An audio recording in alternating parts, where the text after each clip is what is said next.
Saitama eliminou alguns dos monstros mais perigosos da Terra com nada mais do que um soco casual. No entanto, esses mesmos monstros seriam capazes de causar destruição imensa e incontáveis vítimas se o Careca de Capa não tivesse aparecido na hora certa. Mas e se Saitama não existisse no universo de One Punch Man? Haveriam heróis fortes o suficiente para lidar com cada um desses monstros devastadores e permitir que a Terra continuasse existindo? Hoje, vamos analisar cada uma das vitórias de Saitama ao longo dos principais eventos de One Punch Man e atribuir heróis que poderiam manter a humanidade segura caso fossem enviados para lidar com a situação em seu lugar. Isso também será feito, em grande parte, caso a caso. Alguns monstros possuem acontecimentos específicos da história ligados a eles, enquanto outros serão tratados de forma mais flexível, dependendo da quantidade de detalhes disponíveis. No geral, não se prendam demais às implicações da narrativa completa. A ideia principal aqui é analisar cada incidente de forma isolada, começando por ele,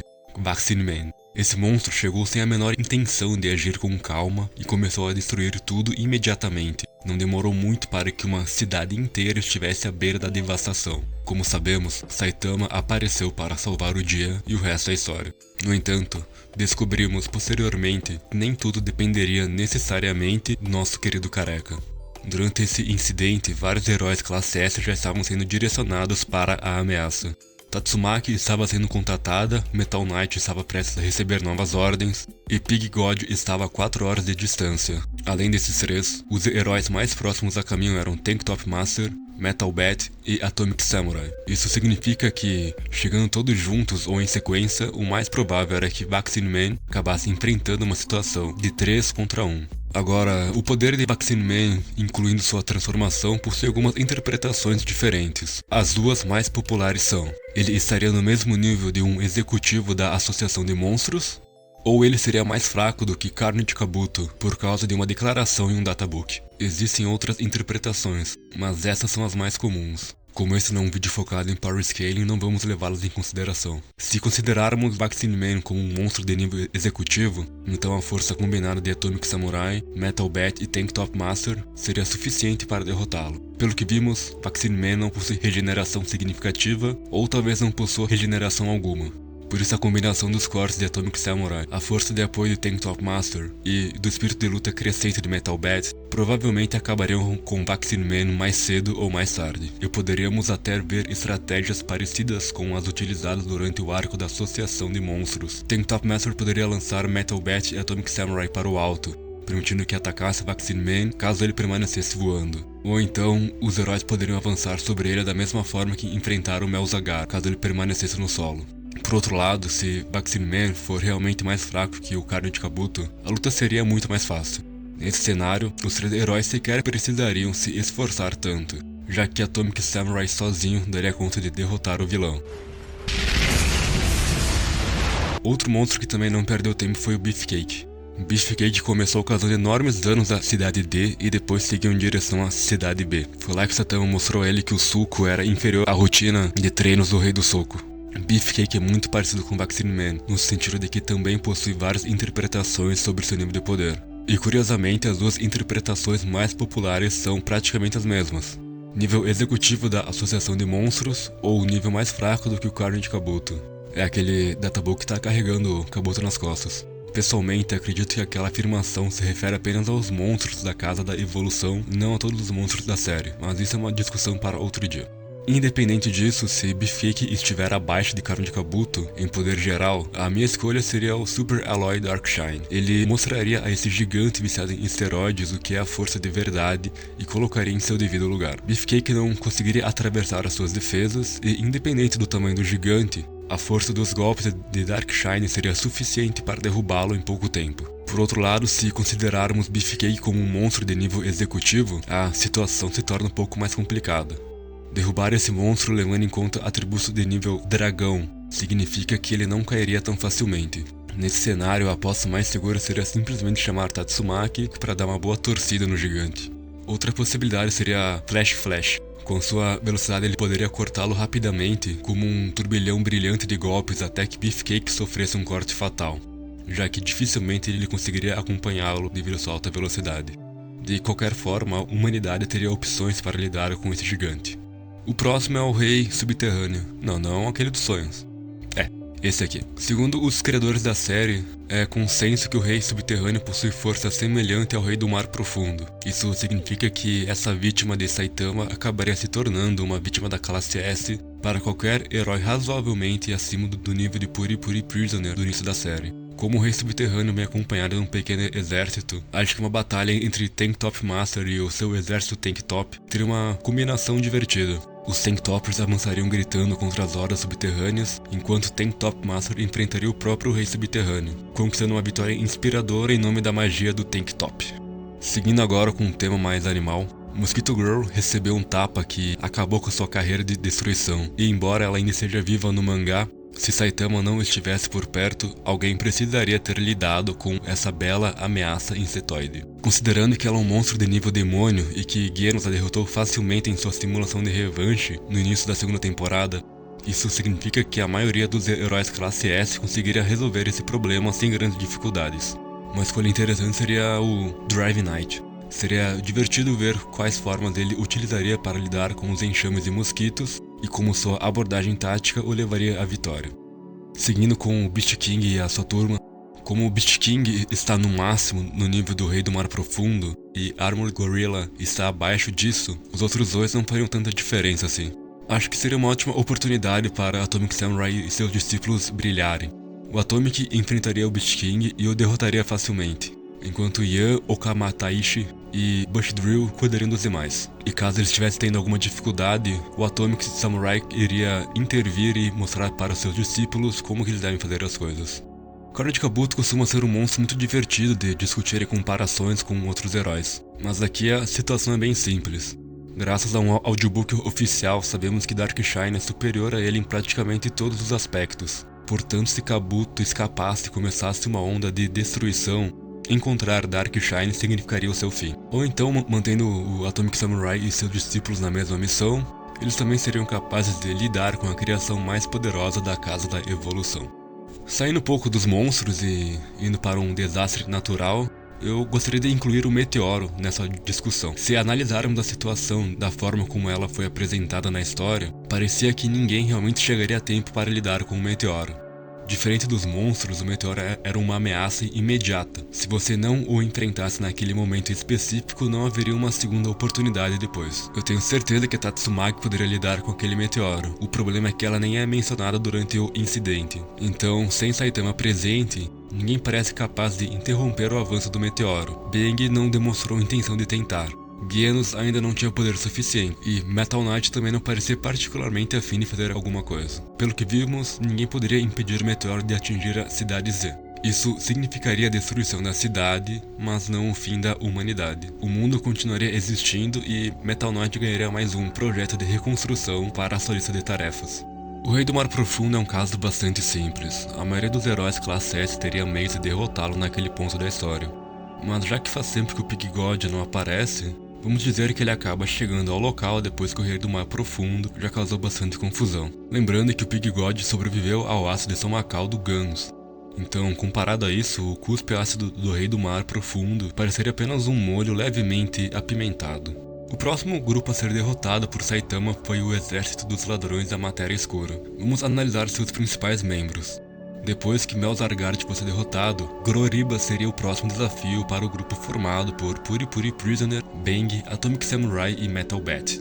Considerando que Groribas está mais ou menos no mesmo nível de Melzargard, mas com regeneração inferior, ou talvez praticamente inexistente, é seguro dizer que ele não sobreviveria à avalanche de ataques dos heróis classe S. O mesmo vale para Geril Gunshop. Embora ele seja poderoso, ele ainda parece estar em um patamar semelhante aos outros dois generais alienígenas. Murata chegou a afirmar que Groribas, Melzargard e Geril Gunshop juntos quase não teriam nenhuma chance contra Orochi. Isso me leva a acreditar que ele não é significativamente superior aos outros dois. Então, consequentemente, também acabaria sendo derrotado pelo esforço combinado dos heróis classe S.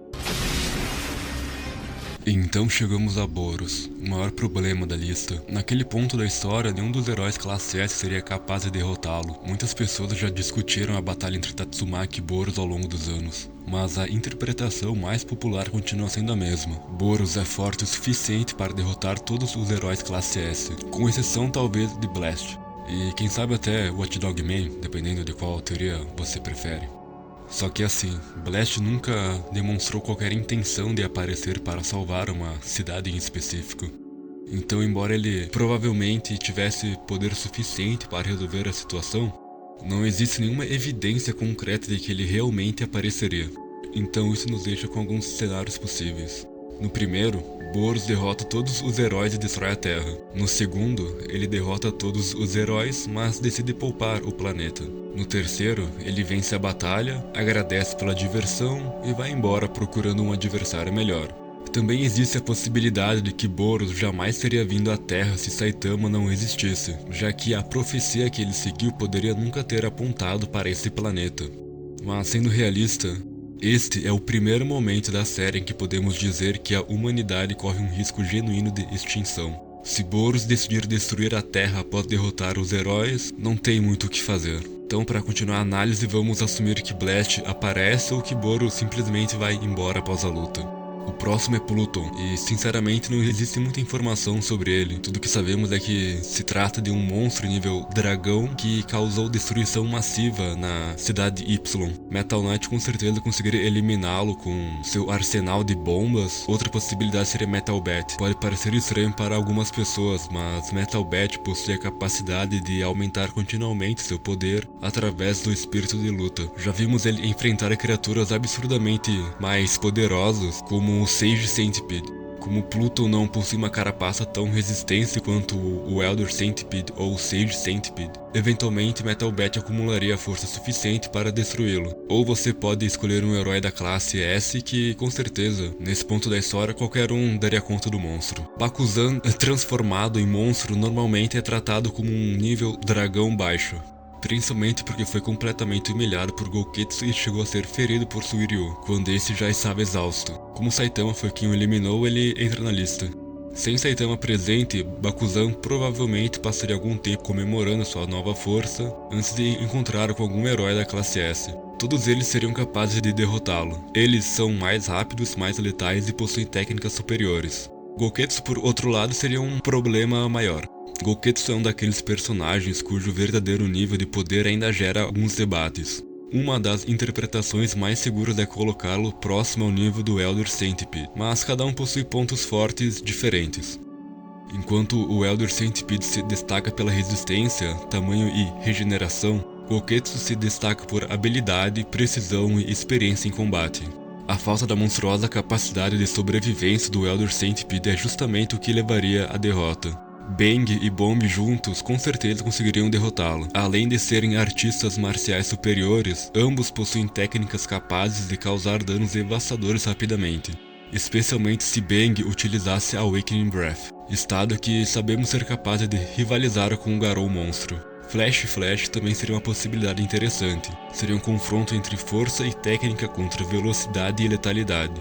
Darkshine também renderia uma boa luta, mas independente de qual opção você prefira, a Tatsumaki continua sendo a solução mais segura. Se as coisas se complicassem, ela resolveria tudo bem rápido. O Elder Centipede, ou Sentishora, é um daqueles monstros gigantescos que não caem facilmente.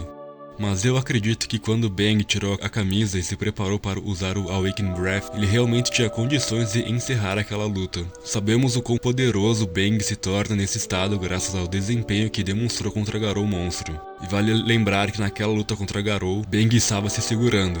Ele não estava utilizando nenhuma de suas técnicas mais perigosas. Contra o Sentishora ele não teria essas limitações. Por isso, Bang, em força total, conseguiria atravessar a carapaça do monstro e destruí-lo. É claro que isso talvez o deixasse exausto para desafios futuros, mas ainda assim impediria a ameaça.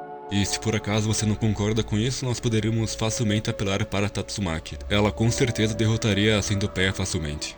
O Rover é um caso um pouco mais complicado. O enorme cachorro da associação de monstros só se acalmou porque recebeu um soco de Saitama. Isso torna um pouco mais difícil de avaliar seus verdadeiros limites. A resistência do Rover é absurda. Praticamente nada demonstrou ser capaz de feri-lo seriamente além do soco de Saitama. Eu apostaria no modo de 10 segundos do Genos. Os canhões desse Genos foram capazes de confrontar Psycho Orochi, que estava muito acima do Rover em poder. Portanto, existe uma boa chance do Genos vencer uma troca direta de disparos. Bang e Bomb em suas versões mais poderosas também poderiam ter alguma chance, mas é difícil afirmar com certeza. Flash provavelmente seria rápido demais para o Rover acertar, mas talvez não conseguisse causar algum dano significativo ao monstro. Darkshine poderia sobreviver aos ataques, mas provavelmente não bateria mais forte do que Bang e Bomb juntos, já que ambos tiveram dificuldades. Por isso as melhores opções seriam Genos no modo de 10 segundos, Bang e Bomb lutando ao máximo, Tatsumaki, como sempre, ou uma combinação de vários heróis. Por incrível que pareça, Orochi é bem simples. Sabemos que a Tatsumaki conseguiu derrotar o Psycho Orochi, e Psychos Orochi é literalmente o Orochi fugindo com a Psychos, somado a uma amplificação concedida por Deus. É engraçado pensar que se Gyor tivesse chamado o Orochi para enfrentar a Tatsumaki logo quando eles se encontraram, ele acabaria sendo derrotado ali mesmo. Próximo nós temos Evil Ocean Water, e aqui as coisas ficam realmente mais complicadas. Nesse ponto da história, Tatsumaki já estava fora de combate. Em circunstâncias normais, é possível que ela fosse capaz de lidar com essa monstruosidade aquática, mas dentro dos acontecimentos da batalha contra a associação de monstros, ela simplesmente não estava em condições de lutar. Diferente de muitos casos anteriores que podem ser analisados isoladamente, Evil Ocean Water surge no meio de um evento gigantesco que está acontecendo em tempo real, e por causa disso as opções disponíveis são extremamente limitadas. Naquele momento em específico da história, praticamente nenhum herói além de Bletch seria capaz de salvar a humanidade dessa ameaça. Isso significa que Bletch precisaria aparecer mais cedo no campo de batalha e resolver a situação antes que tudo saísse completamente de controle. Caso contrário, talvez a única esperança fosse Garou acabar lidando com o problema. De qualquer forma, Evil Ocean Water representa uma das maiores ameaças da série caso Saitama não esteja presente. Finalmente chegamos a Cosmic Fear Garou, ou Garou Cósmico. Talvez o caso mais interessante de toda a lista, porque existe uma questão muito importante. Sem o Saitama, Garou sequer teria se tornado o Garou Cósmico? Resposta é talvez não. Grande parte da evolução final de Garou aconteceu porque ele foi constantemente empurrado, além dos limites durante a luta contra Saitama. Foi essa sequência de desafios impossíveis que acabou levando Garou ao ponto em que Deus conseguiu influenciá-lo diretamente. Sem Saitama, a situação seria completamente diferente. Garou já estaria vencendo praticamente todos os seus confrontos. Não existiria alguém forçando sua evolução contínua da mesma maneira. Isso significa que talvez ele jamais chegasse ao momento em que recebeu o poder de Deus. Nesse cenário, Bletch apareceria enquanto Garou ainda estivesse em uma de suas formas monstruosas anteriores. E diferente de Saitama, Bletch não teria qualquer motivo para ficar segurando seus golpes. Durante toda a luta original, Saitama evitou desviver Garou. Isso permitiu que ele continuasse evoluindo. Bletch provavelmente não faria a mesma coisa. Se Bletch decidisse eliminar Garou imediatamente, a transformação em Garou Cósmico jamais aconteceria, e isso encerraria a ameaça antes mesmo dela existir. Mas e se o Garou Cósmico surgisse? Vamos supor que o Garou realmente consiga alcançar sua forma cósmica. Aí já fica um pouco mais complicado. Nesse estágio, o poder concedido por Deus eleva Garou a um nível que provavelmente ultrapassa aquilo que Bletch consegue enfrentar sozinho. Se isso acontecesse, nem mesmo Bletch teria respostas claras. A partir daí, o destino da humanidade ficaria extremamente incerto. Por isso essa parte da discussão é tão complicada. Tudo depende da sequência exata dos acontecimentos. Dependendo do momento em que Bletch aparece, Garou pode ser eliminado antes da transformação, ou pode evoluir o suficiente para se tornar uma ameaça praticamente imparável. A única forma de derrotar o Garou Cósmico seria se Bletch e seus amigos intergalácticos intervissem e eliminassem o Garou o mais rápido possível. Então a humanidade sobreviveria sem o Saitama? No fim das contas a resposta é talvez. Durante boa parte da série, a Associação de Heróis possui membros fortes o suficiente para substituir Saitama em diversas situações. Todos esses problemas possuem possíveis soluções alternativas, mas existem alguns momentos em que a situação se torna muito mais delicada. O primeiro deles é a invasão de Boros. Se Boros decidir destruir a Terra após derrotar os heróis, a humanidade simplesmente acaba ali. Muitas dessas batalhas mais difíceis serão definidas pelo fato de Bletch querer aparecer para lutar ou não. O segundo é o arco da Associação de Monstros. A presença de Evil Ocean Water, Garou e todas as variáveis envolvendo Bletch criam diversos cenários onde o futuro do planeta ficaria completamente indefinido. Fora esses casos extremos, os heróis parecem ter condições de lidar com praticamente todas as outras ameaças. uma coisa é certa, o mundo de One Punch Man tem uma sorte absurda de ter o Saitama por perto, porque apesar de existirem heróis incrivelmente poderosos espalhados pelo planeta, muitas das maiores crises da história foram resolvidas graças à presença daquele herói careca que só queria ser um herói por diversão. Sem ele, a humanidade talvez ainda sobrevivesse, mas estaria muito mais próximo da extinção do que qualquer pessoa dentro daquele universo imagina. E graças a Saitama, o mundo continua girando.